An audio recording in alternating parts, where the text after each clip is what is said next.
Welcome to Telugu pay channel. ఈరోజు topic ఆన్లైన్లో voter ID corrections అంటే పేరు, age, date of birth, photograph, address కరెక్షన్కి కొత్తగా వచ్చిన ఎన్విఎస్పి ఓటర్ ఐడి కార్డ్ పోర్టల్లో చేంజెస్కి ఆన్లైన్లో ఎలా అప్లై చేసుకోవాలో ఈ వీడియోలో చూద్దాం. ఫస్ట్ nvsp.in ఈ వెబ్సైట్ ఓపెన్ చేయండి. ఓపెన్ చేశాక ఇక్కడ మనకు ఓటర్ పోర్టల్ అని ఉంటుంది, దాని మీద క్లిక్ చేయండి. క్లిక్ చేశాక ఇక్కడ మనల్ని లాగిన్ అడిగిద్ది. Login with Facebook, Gmail, Twitter, LinkedIn. మీరు మీ జీమెయిల్ అకౌంట్తో లాగిన్ అవ్వండి. లాగిన్ అయ్యాక ఇక్కడ మనకి new voter registration, correction in voter ID అని ఉంటుంది. కరెక్షన్ ఇన్ ఓటర్ ఐడి మీద క్లిక్ చేయండి. క్లిక్ చేశాక మనం లాగిన్లో ఉన్నాం కాబట్టి ఆటోమేటిక్గా మన డీటెయిల్స్ ఇక్కడ వచ్చేస్తాయి. స్టార్ట్ బటన్ మీద క్లిక్ చేయండి. క్లిక్ చేశాక do you already have voter ID number అని అడిగిద్ది. అంటే మీ దగ్గర ఓటర్ ఐడి కార్డ్ లేకపోతేనేమో ఇది సెలెక్ట్ చేసుకోండి, ఓటర్ ఐడి కార్డ్ నెంబర్ మీ దగ్గర ఉంటే ఇది సెలెక్ట్ చేసుకోండి. Please enter your voter ID number అడిగిద్ది. మీరు మీ దగ్గర ఉన్న ఓటర్ ఐడి నెంబర్ని ఇందులో ఎంటర్ చేయండి. ఓటర్ ఐడి నెంబర్ ఎంటర్ చేశాక ఫెచ్ డీటెయిల్స్ మీద క్లిక్ చేయండి. క్లిక్ చేశాక మనకి ఇక్కడ we have found this record అని వస్తుంది. ప్రొసీడ్ మీద క్లిక్ చేయండి. ఇక్కడ మన డీటెయిల్స్ అన్నీ చూపిస్తుంది. Name, gender, state, EPIC number, part number, serial number, father name, age, polling station. So ఇవన్నీ ఒకసారి చెక్ చేసుకున్నాక సేవ్ అండ్ కంటిన్యూ మీద క్లిక్ చేయండి. క్లిక్ చేశాక ఇక్కడ మనల్ని ఫోన్ నెంబర్ అడిగిద్ది. ఫోన్ నెంబర్ ఎంటర్ చేయండి. ఎంటర్ చేశాక సెండ్ ఓటీపీ మీద క్లిక్ చేయండి.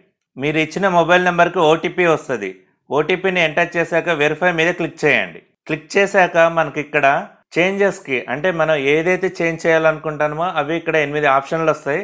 అందులో నుంచి మనం కేవలం 3 మాత్రమే సెలెక్ట్ చేసుకోవాలన్నమాట.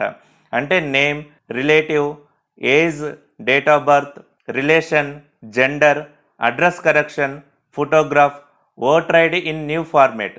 ఇందులో మీరు ఏదైతే చేంజ్ చేయాలనుకుంటారో వాటిని 3 మాత్రమే సెలెక్ట్ చేసుకోవాలి.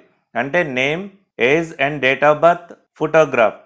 సో నేను ఈ 3 సెలెక్ట్ చేసుకున్నాక సేవ్ అండ్ కంటిన్యూ మీద క్లిక్ చేయండి.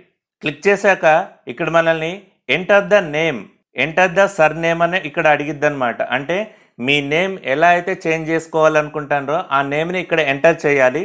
ఎంటర్ చేశాక ఇక్కడ చూస్ ఫైల్ అని ఉంది కదా, దాన్ని క్లిక్ చేసేసి మీ పాన్ కార్డ్ కానీ లేదా ఆధార్ కార్డు కానీ అప్లోడ్ చేయాల్సి ఉంటుంది. మీ నేమ్ ఎలా చేంజ్ చేయాలనుకుంటారో అలా ఇక్కడ టైప్ చేయండి. టైప్ చేశాక ఇక్కడ తెలుగులో కూడా చెక్ చేసుకోండి. ప్రాపర్గా రాకపోతే గూగుల్ తెలుగు టూల్ యూజ్ చేసి నేమ్ని కాపీ చేసి ఇక్కడ పేస్ట్ చేసుకోవచ్చు.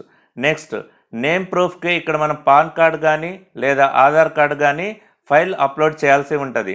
అది జేపీఈజీ మ్యాక్సిమం 2 MB సైజ్ ఉండాలి.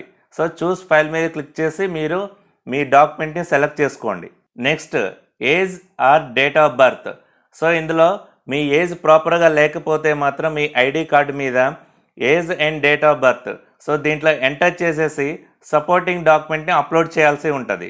డేట్ ఆఫ్ బర్త్ ఎంటర్ చేశాక సెలెక్ట్ యువర్ ఏజ్ అంటే డేట్ ఆఫ్ బర్త్ ప్రూఫ్ అనమాట. దీని మీద క్లిక్ చేయండి. దీంట్లో Aadhaar card, PAN card, driving licence, Indian passport, mark sheet. So ఇందులో ఏదో ఒకటి చూజ్ చేసుకొని దాన్ని అప్లోడ్ చేయాల్సి ఉంటుంది. చూజ్ చేసుకున్నాక ఇక్కడ మనకు సెలెక్ట్ ఫైల్ టు అప్లోడ్ అని వస్తుంది. దీన్ని మీద క్లిక్ చేసి మీరు ఏదైతే కార్డు సెలెక్ట్ చేసుకున్నారో ఆ కార్డుని ఇక్కడ అప్లోడ్ చేయండి. నెక్స్ట్ ఇక్కడ మనం ఏదైతే ఐడి ప్రూఫ్ అంటే ఆధార్ కార్డ్ చూజ్ చేసుకున్నాం కాబట్టి ఆధార్ కార్డ్ ఐడి నెంబర్ని ఇక్కడ ఎంటర్ చేయాల్సి ఉంటుంది. అదే మీరు పాన్ కార్డ్ సెలెక్ట్ చేసుకుంటే పాన్ కార్డ్ నెంబర్ ఇవ్వాల్సి ఉంటుంది. డ్రైవింగ్ లైసెన్స్ అయితే డ్రైవింగ్ లైసెన్స్ నెంబర్ ఇవ్వాల్సి ఉంటుంది అనమాట. సో ఇక్కడ నేను నా ఆధార్ కార్డ్ నెంబర్ని ఎంటర్ చేస్తాను. ఎంటర్ చేశాక నెక్స్ట్ ఫోటోగ్రాఫ్. ఇక్కడ మీరు మీ ఫోటోగ్రాఫ్ని సెలెక్ట్ చేసుకోండి. ఫోటోగ్రాఫ్ 3.5 ఇంటూ 4.5 సెంటీమీటర్స్ ఉండాలన్నమాట with height. Image size 200 KB below ఉండాలి. ఫార్మేట్ జేపీజీ ఆర్ జేపీఈజీ ఫార్మేట్లోనే ఉండాలి. అప్లోడ్ మీద క్లిక్ చేసి మీ ఫోటోగ్రాఫ్ని సెలెక్ట్ చేసుకోండి. ఇమేజ్ని క్రాప్ చేయాలనుకుంటే క్రాప్ చేసుకోవచ్చు. ఓకేనా? చేసుకున్నాక అప్లోడ్ మీద క్లిక్ చేయండి. నెక్స్ట్ సేవ్ అండ్ కంటిన్యూ మీద క్లిక్ చేయండి. క్లిక్ చేశాక ఇక్కడ మనకు జనరల్ డిక్లరేషన్ అని వస్తుంది. అంటే date, place and name of the applicant ఇవన్నీ ఫిల్ చేయండి. అన్నీ ఫిల్ చేశాక సేవ్ అండ్ కంటిన్యూ మీద క్లిక్ చేయండి. క్లిక్ చేశాక ఇక్కడ మనకు అప్లికేషన్ ఫర్ కరెక్షన్స్ అంటే ఫామ్ 8 అనేది ఇక్కడ ఓపెన్ అయింది. ఒకసారి ప్రివ్యూ మొత్తం చెక్ చేసుకోండి. చెక్ చేసుకున్నాక ప్రాపర్గా ఉంటే సబ్మిట్ మీద క్లిక్ చేయండి, లేకపోతే ఎడిట్ ఫామ్ మీద క్లిక్ చేయండి. క్లిక్ చేసి మళ్ళీ ఏమైనా చేంజెస్ ఉంటే చేసుకొని మళ్ళీ సబ్మిట్ బటన్ మీద క్లిక్ చేసుకోవచ్చు. సబ్మిట్ బటన్ మీద క్లిక్ చేయగానే మనకి ఇక్కడ కంగ్రాచులేషన్ అని name, you have submitted your application for correction in electoral role అని ఇక్కడ మనకు ఒక ఐడి నెంబర్ కూడా వస్తుంది. ఈ ఐడి నెంబర్తో మనం ట్రాక్ చేసుకోవచ్చు అనమాట. వెబ్సైట్ ఓపెన్ చేస్తే ఇక్కడ మనకు ట్రాక్ స్టేటస్ అని ఉంటుంది, దాని మీద క్లిక్ చేయండి. క్లిక్ చేయగానే కంప్లైంట్ అప్లికేషన్ అని ఉంటుంది. అప్లికేషన్ సెలెక్ట్ చేసుకోండి. మీరు మీ ఐడి నెంబర్ని ఎంటర్ చేయండి. ఎంటర్ చేశాక ట్రాక్ యువర్ స్టేటస్ మీద క్లిక్ చేయండి. క్లిక్ చేయగానే మనకి ఇక్కడ సబ్మిటెడ్ డేట్, సో అది కన్ఫర్మ్ అయ్యాక మనకు ఫీల్డ్ వెరిఫైడ్ అనమాట.